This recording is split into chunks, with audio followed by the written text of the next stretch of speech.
మే 1 దేవుని వాగ్దానం. జయించువానికి దేవుని పరదైసులో ఉన్న జీవవృక్ష ఫలములు భుజింపనిత్తును. ప్రకటన 2:7.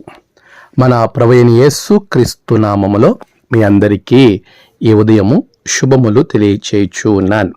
ప్రియులారా, అందరూ క్షేమంగా ఉన్నారు కదా?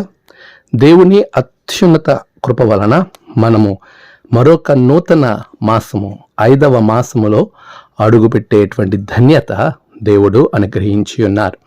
ఈ విశేషమైన సమయమున మనమందరం దేవుని సన్నిధిని ఆస్వాదించే వారంగా, ఆయన వాగ్దాన ఫలములు అనుభవించే వారంగా ఉండుటకు ప్రభు ఇచ్చిన ఈ గొప్ప వాగ్దానాన్ని ఒకసారి మనము గమనించి దాన్ని పాటించే వారంగా ఉండాలి. చూడండి ప్రియులారా, దేవుడు ఎప్పుడు మనం శ్రేష్టమైన దీవెనలు పొందుకోవాలని కోరుకునేవారు. అందుకే ఆదిలోనే మరుగైయుండి దాచబడి బంధింపబడ్డ జీవవృక్ష ఫలములను దేవుడు విడుదలనిచ్చి వాటిని నీకు భుజింప చేస్తాను అని వాగ్దానం ఇస్తా ఉన్నాడు. ఆదాము అవ్వ చేసిన పాపమునకు వాటి యొద్దకే వెళ్ళే పరిస్థితి లేని అగ్ని జ్వాలలు, ఖడ్గ జ్వాలలను కావలిగా పెట్టి వాటిని బంధింపజేశాడు.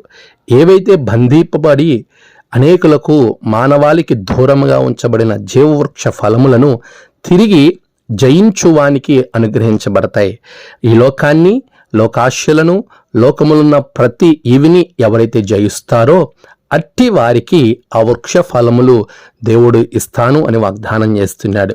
లోకాన్ని జయించటము అనంటే దేవుణ్ణి నమ్మకంతో ఉన్నవానికి మాత్రమే సాధ్యం.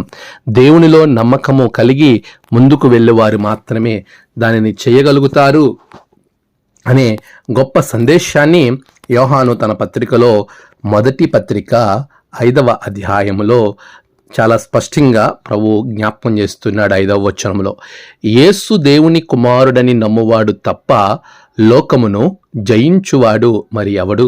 నీవు లోకాన్ని జయించాలి అనంటే యేసును దేవుని కుమారునిగా నమ్మాలి. అలా నమ్మటం అనంటే విశ్వసించాలి, ఆయనతో ప్రయాణించాలి, నీ క్రియను కనబరచాలి.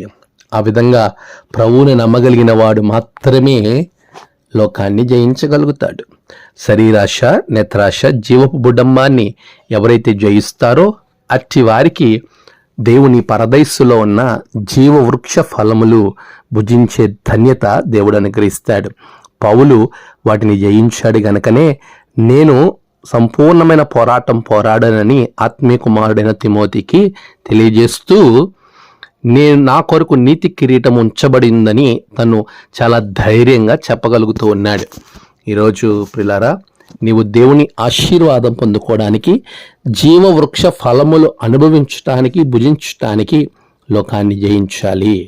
తత్ఫలితం నీ జీవితంలో ఆశీర్వాదం. అట్టి కృప ప్రభు మీకు అనుగ్రహించును గాక. ఆమేన్. ప్రార్థన. సర్వోన్నతుడా, గొప్ప దేవా, జయించువాడికి దేవుని పరదైస్సులో ఉన్న జీవవృక్ష ఫలములు ఇస్తానన్నావు. అలాంటి వృక్ష ఫలములతో బిడ్డలను దీవించండి. మే నెలంతా కాపాడండి. ఈ మే నెల మేడే ప్రత్యేకించి ప్రవ్వా కార్మిక దినోత్సవము, ఎంతోమంది శ్రమల ద్వారా ఉద్భవించిన ఈ మహోన్నతమైన దినాన్ని బట్టి నేను స్తుతిస్తున్నా.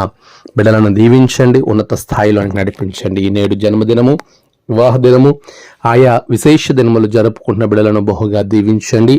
తమ ప్రియులను కోల్పోయి ఆదరణ కొరకు ఎదురు చూస్తున్న బిడ్డలకు ఆదరణ దయచేయండి. ఈ దిన దీవెనతో నింపమని యేసు నామమున ప్రార్థించి వేడుకొంచున్నాము తండ్రి. ఆమేన్. తండ్రి, కుమార, పరిశుద్ధాత్మ త్రియేక దేవుని దీవెన మీకు తోడై నడిపించును గాక. ఆమేన్.